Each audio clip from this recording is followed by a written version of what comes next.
late morning, I guess. I'm Judge Torpy, and the last case on our docket is Orlando Orange County Expressway, Inc. versus EMMET Company, Inc. et al. Mr. Stewart, you ready to proceed, sir?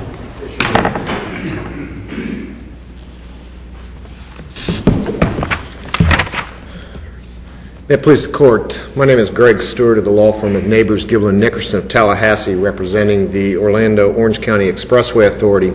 Seated at council table with me is Mr. Stephen Zucker from the law firm of Schutz Bowen in Orlando. I would like to reserve 5 minutes of my time for rebuttal. This action arises from the efforts of the Expressway Authority to defease certain bonds in 1993, and the various briefs discuss defeasance and what that entails. Let me ask you something, Mr. Stewart. Yes, sir. Starting off with that. I hate to break up your rhythm, but this resolution that is at the record at 202, etc., is this the right resolution that I'm looking at? Is this the relevant resolution? I don't... It stated April 1st of 93. The executed, I'm assuming the resolution referred to as the defeasance resolution. Yeah, I'm talking about the defeasance resolution. I'm not certain of the record site, but that is the correct one that was executed on April 1st, 1993. All right, it has a paragraph 3 in here. For purposes of the foregoing, the escrow deposit agreement substantially in the form attached hereto as Exhibit A and made a part hereof by reference is hereby approved. I assume that that is the Exhibit A that is very much in dispute here, that the incorrect escrow agreement. Is that right? Yes, sir. The defeasance resolution at the April 1st meeting, the very morning prior to the meeting, language was added to the body of the defeasance resolution, which specifically reserved the right and required the escrow deposit agreement. The adopted resolution did attach a form of an escrow deposit agreement that was also approved that same morning by the same board within minutes of each other. But it's the wrong escrow agreement from your perspective. What we would suggest in terms of, from my lawyer's eye looking at the facts, that what happened was that the defeasance resolution was adopted, which incorporated the language and required the escrow deposit agreement. A form of escrow deposit agreement was attached to it, but it had changes to be made. It had dollars and various changes. I think the intent, from my eye, was that the escrow deposit agreement would have been corrected to reflect the reservation of the call right prior to its execution. I read that in your brief. I'm kind of interested, though, in the four corners of the resolution. Does the resolution need to be reformed in order for you to prevail? No, the escrow deposit agreement, because the resolution itself... But the resolution incorporates by reference an escrow deposit agreement, and there doesn't seem to be any dispute about what was incorporated by reference, and that's the document that needs to be... back from my old days as a contract lawyer, when you incorporate an exhibit by reference, it becomes part of the document. Well, I think that perhaps it could be suggested that the defeasance resolution itself required reformation. However, I think that the body of the defeasance resolution itself makes it very clear that this was a general form and that there was going to be changes before it would in fact be executed. And therefore, but the operative document, which supposedly relinquished the rights to call the bonds, was in fact the executed escrow deposit agreement. I don't think that I could have said it any more clearly than paragraph 3, which says not only is it attached, but one that is substantially in the form of what's attached is what is part of this, incorporated herein and approved, and it's part of this resolution. It looks to me like if you try to give some meaning to paragraph 3 and you try to give meaning to paragraph 7, they're directly in conflict. Well, I think that certainly it contemplates from the body of the resolution. Let me to take it a little further. I understand your argument that you didn't mean to tell the director to sign the document that was attached. But if the board does tell the director to sign the document that's attached, I have a hard time understanding how that's in any way ultra-virus. Well, whether they meant to or not, they said, here's the document, this is what we want you to sign, and he signed it. But I think this goes to the core issue of the case, which is Right. what is the intent of the board? And that is the issue that is a factual dispute. No, the issue is whether, on your first point, the issue is whether the director was authorized to sign the document that he did or whether he was acting outside of his authority. Now, we have legal issues beyond that about whether this would even qualify for an ultravirus analysis, but take those things aside. I mean, if the board said, sign this document, and he signed this document, even if they didn't mean to say sign this document or meant to say sign this document with these changes, I have a hard time understanding how that's ultravirus. And it doesn't matter what their intent is, it's what they told him to do. Because it's what they told him to do that determines what his authority would be, I would think. But the defeasance resolution does not say sign this escrow deposit agreement that's attached here.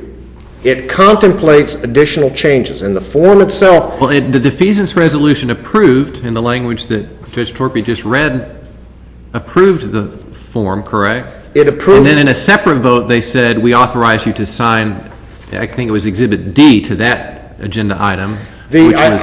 I think that the way the record reflects is that there was a vote on the defeasance resolution and there was a separate vote on the escrow deposit agreement form. It is unclear on the record whether, in fact, the initial vote was the entire document, defeasance resolution, and it. But clearly there was at least one vote that approved the form of the escrow deposit agreement. And we concede that fact. But the issue is, and it really in terms of summary judgment, can you say that this document was in final form to have no other changes and was not contemplated that there would be other changes? And we believe the record is clear that you cannot say that. What really appears to happen, and whatever sloppiness occurred at the time, that clearly there was mistakes, but there was language added that day that contemplated a specific addition to that escrow deposit agreement. Minutes earlier, that was approved. And then the form was. Clearly, you have two inconsistent. If you view it as separate and distinct, you have to view that and say, well, these are just totally inconsistent. However, we believe that because they've added that language that same morning, they approved that resolution, then the form, which clearly required changes, that it is a reasonable inference that there was a requirement that that would be incorporated within the document. Granted, we agree that it would have been better in the minutes to say, oh, and by the way, make sure we add that language we just approved. But it isn't in the minutes. However, we think that there's a reasonable inference, and certainly at a summary judgment stage, there is a reasonable argument that, in fact, that was contemplated to be done. It makes no sense to add that specific language, which, in fact, incorporates the right to call that bond prior to maturity, and then minutes later adopt a completely inconsistent, unless, in fact, that was contemplated the chairman would not sign that until that was added. Did the chairman have authority to sign the resolution?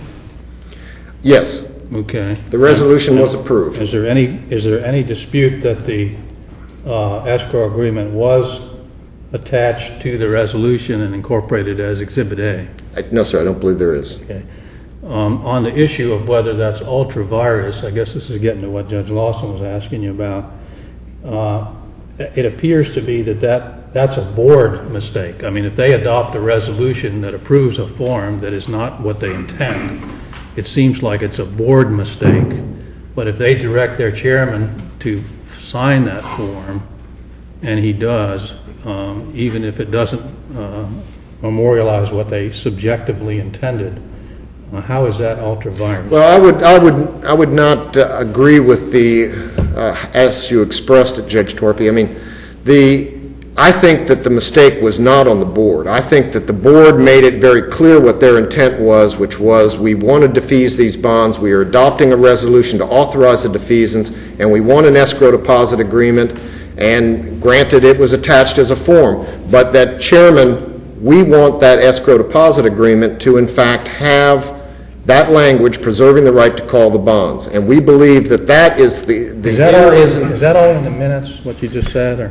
Because I'm sure not getting that from reading the resolution. No, I mean, the minutes are, they approve the escrow deposit agreement with the language. They take a separate vote on the form of the escrow deposit agreement. But I mean, they didn't say we approve the escrow agreement subject to it being amended to conform to paragraph 7 of the resolution, or any language No, about that language is not reflected in the minutes. However, I would suggest that that is implicit in it because this is, in fact, reflected as a form that was being adopted. Granted, they did use the word substantial, but I don't think that the fact that the way they described it in the minutes reflects an abandonment that that there can be any changes to it. Clearly, there were going to be changes to it.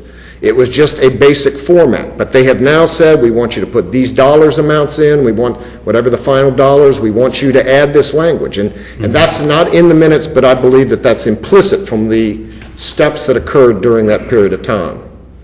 Now, it also, and I think that really is, if in fact you look at those documents, we have, as far as the initial issue that we raised concerning the authority, we have a question, we do have that resolution adopted. We believe that what the trial court did is say, well, you also took a vote on the escrow deposit agreement, so therefore authority has been granted to the chairman to sign it. We believe that an equal argument is that that was not intended to be, the final determination as to what goes in that escrow deposit. And we think that ultimately that comes back to, all right, what did the board intend? What did they intend? And that's why our point in this whole argument was, if you look at what they were trying to do in the sequence of events, granted, it could have been done better. It should have been done better. It wasn't done better. But that is not what they intended. And what we ultimately are looking at in terms of what the chairman has the authority to do was that he was given that this escrow deposit agreement will have this language, and it did not. I know you want to get to mutual mistake, but just let me ask you one other question. Do you have an authority that stands for the proposition that when a public officer, or even a corporate officer, is given the authority to sign a contract, but the contract itself doesn't contain a correct manifestation of what was intended by the body politic, that is an ultra-virus act? I do not have a specific case with that type of scenario, though there are cases that we did cite in terms of what is the scope of authority that has been given to a public figure. And this case, I think, is also important. The chairman of the Orange County Expressway Authority is not an independent officer. He has no authority absent a member of the governing body, the collegial body. So we believe that clearly he has no other duties other than specifically given to him by the board. As to a specific case that has dealt with that factual scenario, I'm afraid I don't have one. Could you address the mutual mistake of fact issue? Yes, sir. The question on mutual mistake, and we had obviously raised the issue of authority and also mutual mistake to reform the escrow deposit agreement. And there clearly was a mistake on behalf of the Expressway Authority. The issue at the trial court, and which is on appeal, is whether that was a mutual mistake, whether in fact the Expressway Authority or the Sun Trust, who was the escrow holder, was suffering from that same understanding as to what it was supposed to reflect. And the trial court, in its determination of that issue, basically indicated he found no credible evidence as to. Well, you're right about that, but we're looking at it de novo, so convince us that that he was wrong on the merits. Well, and in terms of the mutual mistake, the evidence that was before the court, and I think that the most clear indication of what in fact SunTrust knew at the time was in fact what they were advising the bondholders, what they were telling people. And this was in the period prior to the mistake being discovered. And we submitted the affidavit of Mr. Degler, who was the SunTrust representative who signed the escrow deposit agreement and who also administered the escrow fund during this period of time. And that affidavit confirmed a letter that he had received that had his conversation, and he indicated that correctly set forth what he was telling the bondholders at that point in time, which was his understanding. That was, I believe, June of 1993, and the error was discovered in July. We believe that issue clearly shows state of mind. The direct evidence would be he specifically recalled exactly what he knew that agreement to say. But this is also valid evidence in terms of what he understood his obligation and the obligations under the escrow deposit agreement. Now, the issue was raised in terms of this affidavit that was inappropriately considered or should not be considered, and that was raised by EMMET on two grounds. The first is that it is hearsay, and the second is that it was contrary to his deposition testimony. And neither of those are valid. First of all, this is not an affidavit where he is telling what a third party has said. He is confirming what he said. He is indicating, this is what I told this individual. And that, in fact, is, we believe, sufficient basis to confirm what his mind was. It was not third-party hearsay. The second aspect about the deposition is he was asked in his deposition, when you signed this agreement, did you have a specific understanding of You got a little less than 5 minutes. what the obligations were under this agreement? And he said, as I recalled, I can't recall either way right now. Now, we do not view that as inconsistent. He's being asked to... Well, that's not inconsistent, but if you look at the next page of the deposition, which you do not highlight in your reply brief, to me, what he says there is,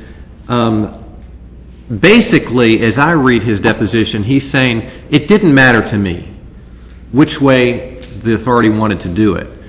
And so if I had noticed the inconsistency, I would not have known which one they intended.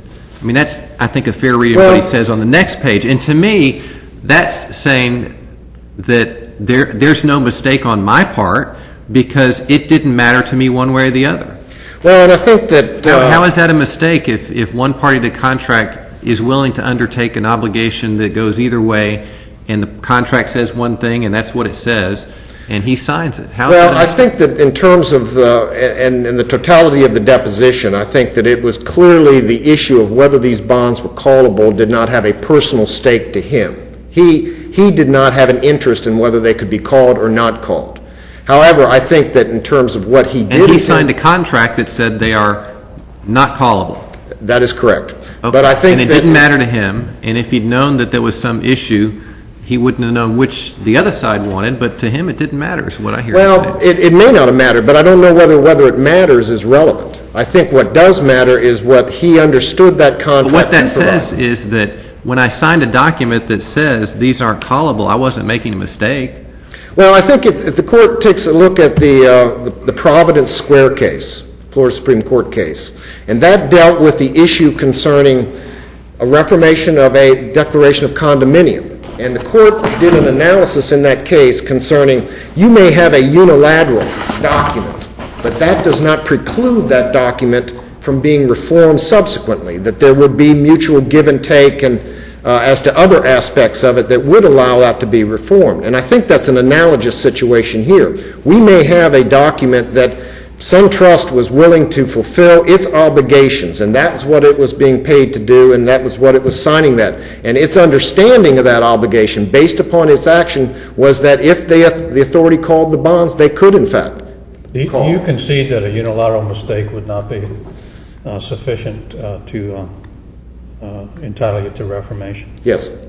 All right. Now, the SunBank official that signed, or SunTrust official that signed the document, does the law presume that he knows what the document says, that he's read it before he signed it?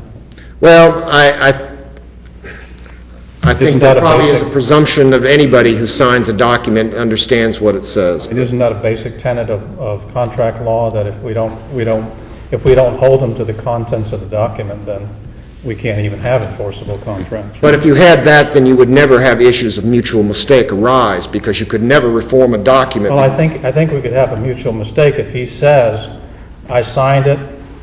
I'm presumed to know what I signed, but I didn't intend for that language to be in there." Well, I mean, this guy doesn't. He really didn't even care about what. But it still is and going back to the Providence Square case, merely because there is perhaps lack of an interest as to some of the aspects of this, but there still is a mutuality, that is sufficient under the law for reformation. I think the fact that they were basically going to fulfill their obligations under the the defeasance resolution and the escrow deposit agreement, and they were operating under the assumption that they could be called, that is what the mutual mistake must be driven by. What did he understand that his obligations were under that? And that was that if, in fact, they called the bonds, they could, in fact, be called. I had a few seconds I've left. So. All right, we'll give you a couple more minutes. Thank you. All right.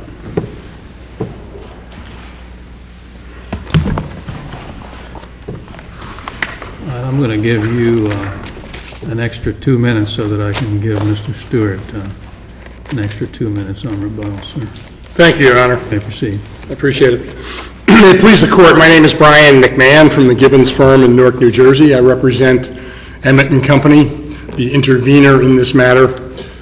Judge Torpy, in this case, we don't need to presume in response to your question whether or not Mr. Daler read the document.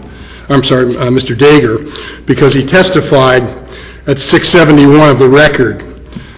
Did you read it before you executed it? The escrow agreement, yes. Answer, yes. He specifically testified that he did. You might tell me that this doesn't make any difference, and you can certainly tack that on to the end of your answer.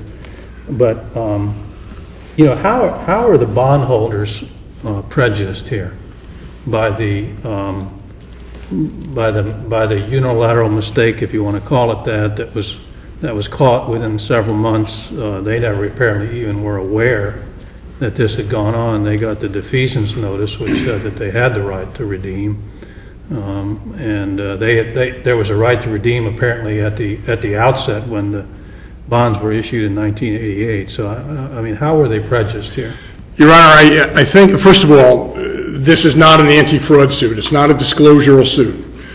We're not claiming that Emmett and Company didn't have notice of the amendment or the effort to amend. Right?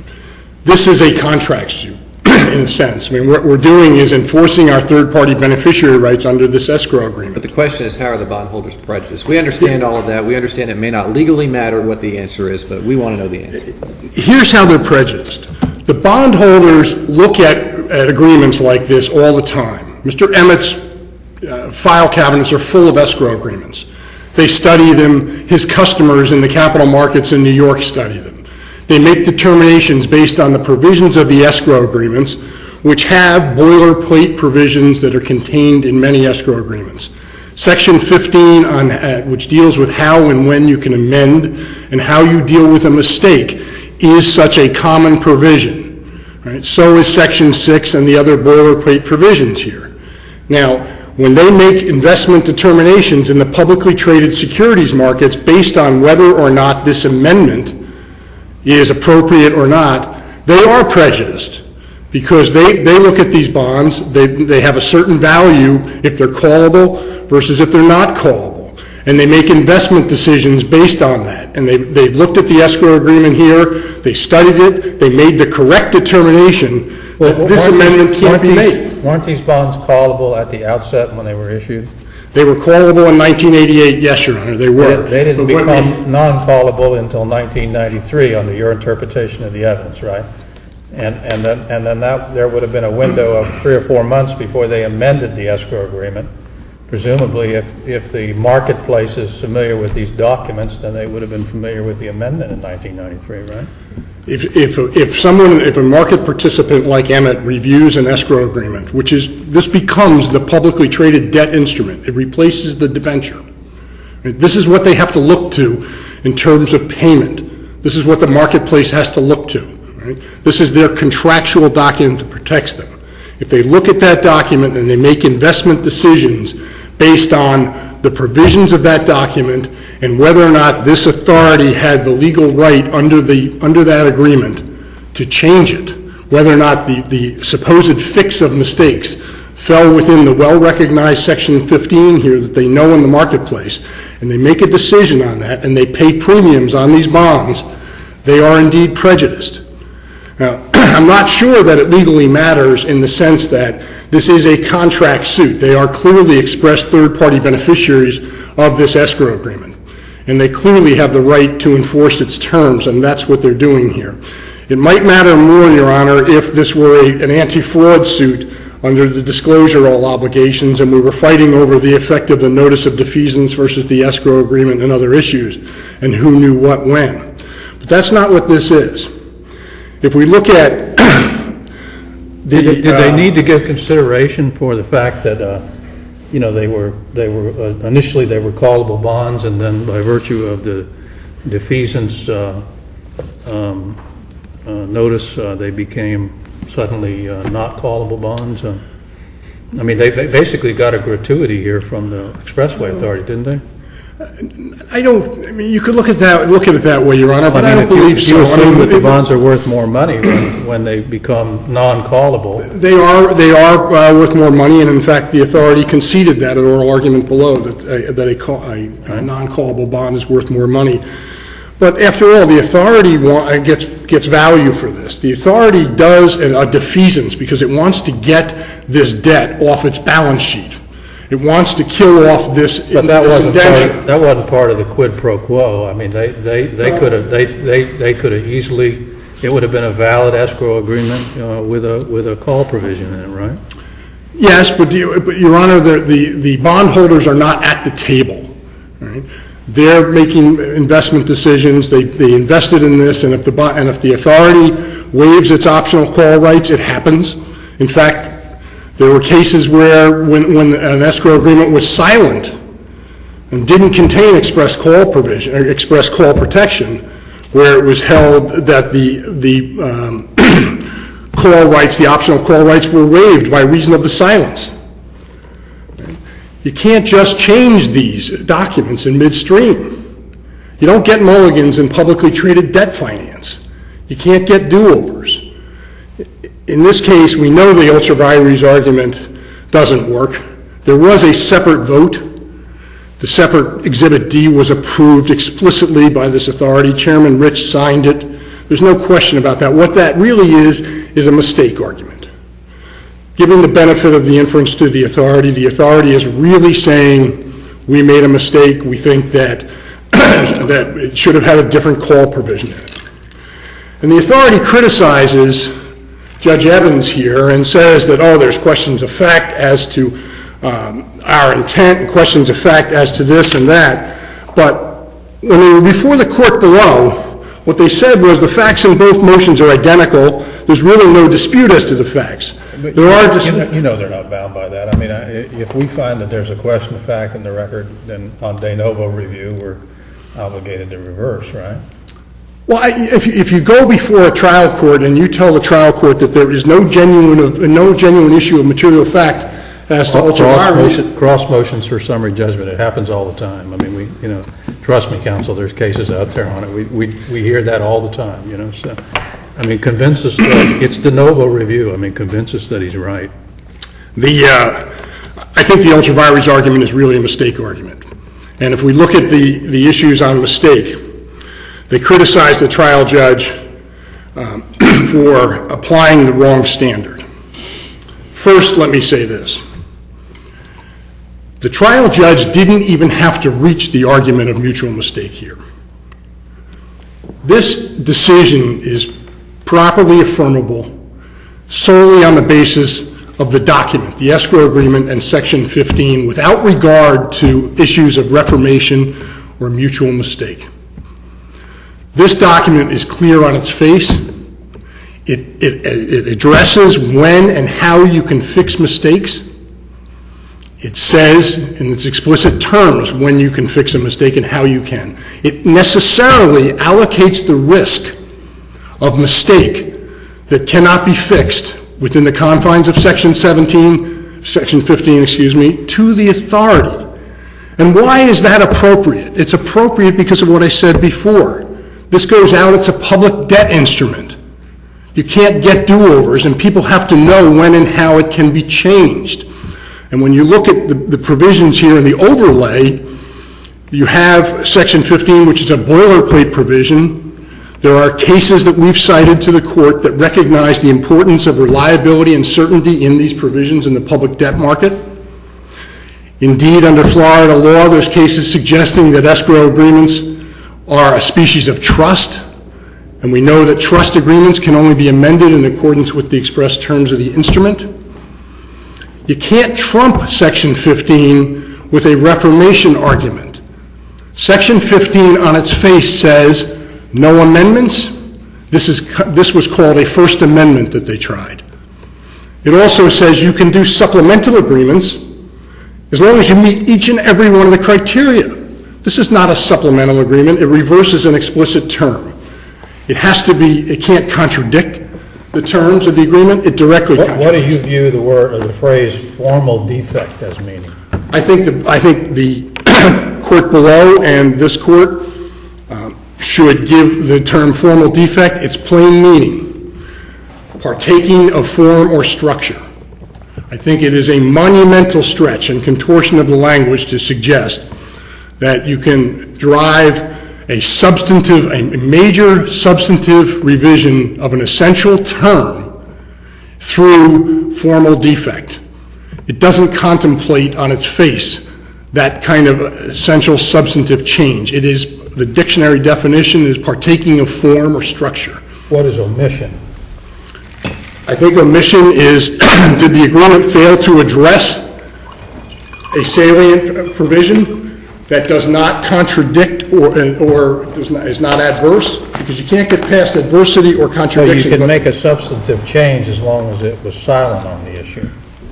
In other words, if it didn't say anything about the call provision. Yes, if it was silent, Your Honor, and also if it was not adverse to the bondholders, and also if it doesn't contradict the other terms of the agreement. You have to get through that level first. But here, Section 6 explicitly talked about the subject. There was no omission of that topic. So you don't get past Section 15 here. And I don't believe that it's appropriate to render it illusory. This court, or the court below, would render Section 15 and its allocation of how you deal with mistakes illusory if we ignored it and looked to mutual mistake law instead. Right? It would render these agreements uncertain and unreliable in the marketplace, and that's not appropriate. Lastly, let me move on for a moment and address the supposed genuine issue of fact as to material mistake. Mr. Dager testified at length in this case at depositions. Mr. Dager, as Judge Lawson pointed out, expressly testified when he found the discrepancy in the documents in the end of July 1993 that at that point he didn't know which was correct between the escrow agreement and the notice of defeasance. One way of interpreting that is that he didn't care. And that may be the correct interpretation. Certainly, what it shows on its face is that he had no formulated intent one way or another as to whether or not the bonds were going to be called or should be called under the escrow agreement. That's the status of his testimony, and that's what his testimony was at the end of July. Didn't know which was right. But there's more. If anything, the only evidence in this record supports the conclusion that they wanted the bonds callable or knew that the bonds would be callable under the escrow agreement. First of all, he testified that he read the agreement, as Your Honor pointed out, Judge Torpy. You can't read this agreement and get past Section 6. It's clear and unambiguous. But more importantly, they responded to an RFP. The request for proposals asked for alternative bids on an annual basis and for a full bid flat fee through the maturity of the bonds through 2018, the full length of the escrow. SunTrust responded with alternate bids, $750 annually or $10,750 for the entire term of the escrow. Okay. What happens? The escrow agreement gets entered into Section 12 thereof, right, for $10,750. Flat fee for an entire escrow period, no annual fee. That's consistent with bonds not being callable. It's also consistent with his having read the agreement. Now, when they amend the agreement, when they do the First Amendment in August of 1993, what do? They eradicate Section 6 and put in the new section on calling. Notably, what they do is they amend the escrow fee. No longer a flat fee, $750 per year. They go to an annual fee, which is eminently more consistent with a callable bond. Because obviously, if you run from 1993 up to 2018 on a $750 basis, you can do the math, that you wind up getting a much better deal at $750 per year on a callable bond. So the evidence that we have, if anything, would support callability, or rather call protection. Okay? The only other way you can look at it is that he had no formulated intent. There is zero evidence in this record, despite the criticisms of Judge Evans, which support an intent on the part of SunTrust that the bonds should be callable. Now, what do they point to? The only thing they point to is this letter by Mr. Derman 13 years ago and an affidavit by Mr. Dager. Very carefully constructed affidavit, and I implore the court to look at it closely. Mr. Dager doesn't say a lot of things. He doesn't say even that the letter refreshed his recollection, and now he somehow recalls, okay, that the bonds were supposed to be callable. Doesn't say that.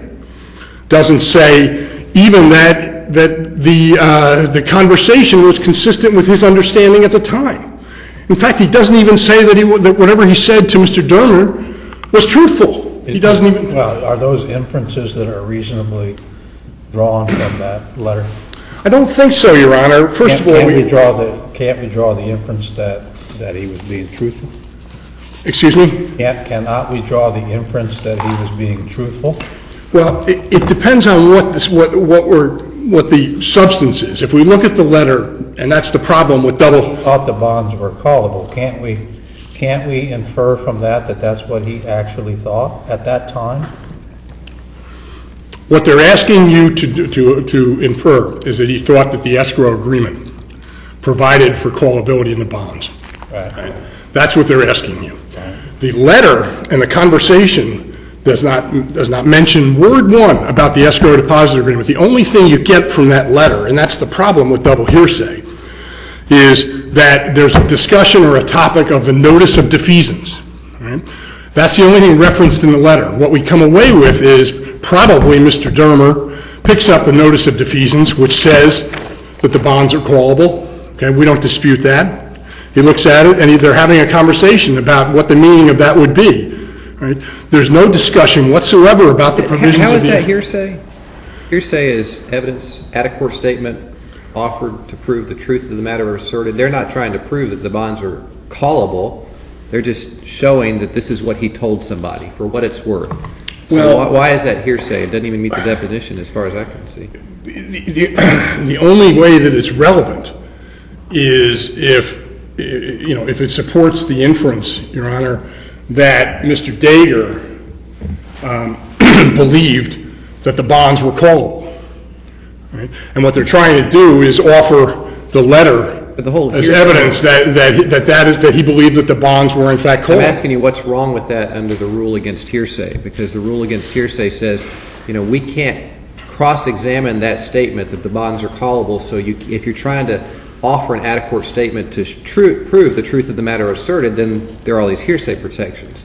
But they're not trying to prove with this letter that the bonds were callable. They admit that under the agreement they weren't callable. All they're saying is this is just showing that this is what he told somebody. And yes, you can draw inferences from that, but I don't see how that's a hearsay issue or problem. Well, if you look at it, Judge, you clearly have an out-of-court statement. Dermer's letter is an out-of-court statement that's trying to prove the substance of his conversation, being offered for the substance of his conversation with Dager. Right? And the Dager conversation, the out-of-court statements made by Dager, I believe, are being offered to prove that Dager made those statements and believed them to be true and therefore believed that the bonds were callable. Not being offered to prove what his intent was, based on the words? Doesn't that, in other words, the fact that he said it may tend to prove what he believed or what he intended. His state of mind. State of mind. Isn't that a classic, not offered for the proof, it's a classic the truth of the matter asserted, yeah. I still think it's being offered for his state of knowledge, but Anyway. If we go past that for the moment, that's in June of 1993. He's testified that in July of 1993, when he found the error, when he looked at the discrepancy between the notice of deficiency and the escrow deposit room, didn't know which one was right. I can't square those two things. If he didn't know a month later which one was right, how did he have a formulated intent in June of 1993 that somehow the bonds were callable? Right? He didn't know which was right, and that the escrow deposit agreement was supposed to provide they're callable. He didn't know. And both the letter, the Dermer letter, and the Dayer affidavit don't even speak to what his formulated intent was in April of 1993, when he testified explicitly that he read the agreement. You can't read this agreement and pass by Section 6.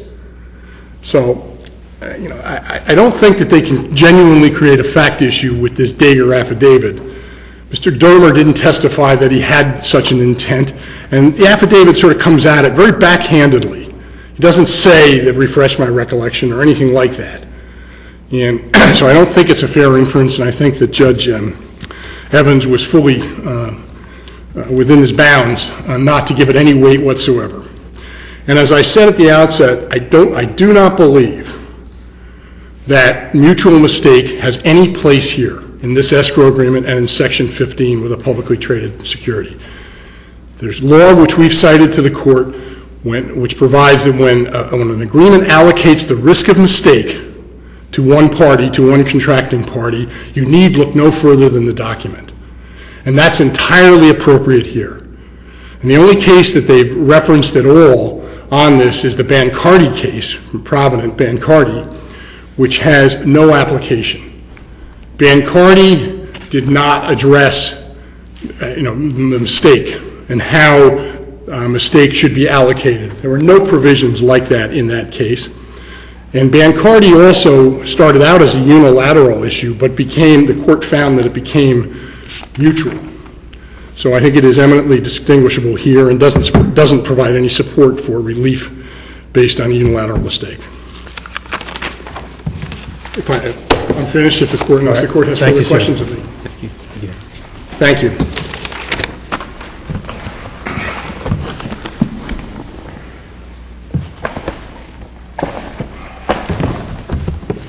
Briefly in rebuttal. 2 minutes. Let me address the issue of the letter,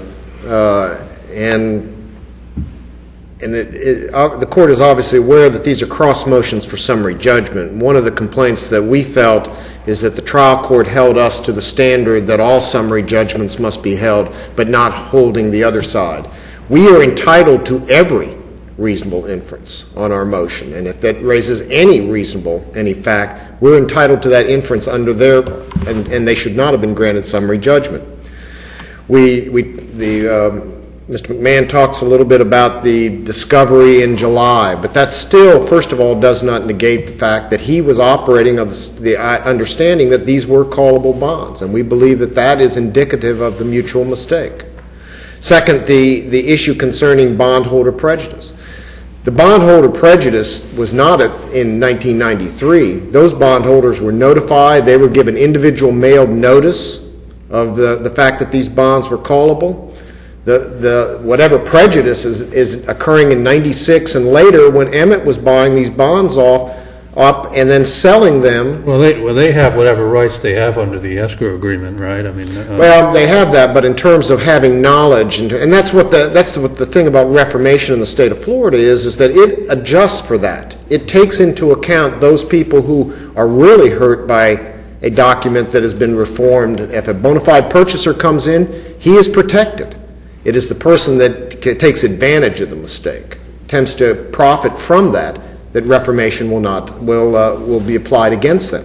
Now, we believe that overall that there clearly were factual issues, that whether they were strong is not the inquiry of this court. It's whether there is any reasonable inference that there is a fact in dispute, and we believe there clearly are. We would ask that you reverse the trial court's order. thank you all for your arguments. Have a safe trip back home.